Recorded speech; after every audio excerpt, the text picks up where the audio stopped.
এরকম একটা রেসিপি থাকলে রুটি, লুচি, পরোটা, ফ্রাইড রাইস, পোলাও সবার সাথে ভালো লাগবে।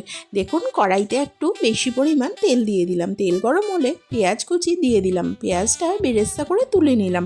ওই তেলের মধ্যে ফুলকপিগুলো দিয়ে লাল লাল করে ভেজে তুলে নিলাম। তারপরে তেলটা একটু কমিয়ে তার মধ্যে গোলমরিচ আর শুকনো লঙ্কা ফোড়নে দিলাম। এবারে আদা, রসুন, পেঁয়াজ একসাথে আমি বেটে রেখেছিলাম, সেটাও দিয়ে দিলাম। মশলাটা ভালো করে কষা হয়ে এলে এর মধ্যে দিয়ে দেব ধনে গুঁড়ো, 1 চামচ জিরে গুঁড়ো, আর দেব কাশ্মীরি লঙ্কার গুঁড়ো। এই কাশ্মীরি লঙ্কার গুঁড়োটা দিলে কালারটা আরও সুন্দর আসবে।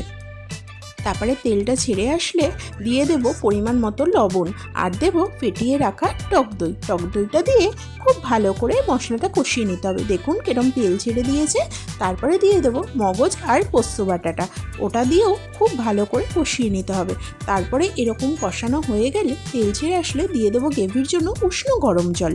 উষ্ণ গরম জল দিয়ে গ্রেভিটা খুব ভালো করে ফুটিয়ে নেবেন। সেই সময় দিয়ে দেবেন একটু চিনি। চিনিটা দেওয়ার পরে দিয়ে দিলাম 2টো কাঁচা লঙ্কা, এর ফ্লেভারটা ভীষণ ভালো লাগে।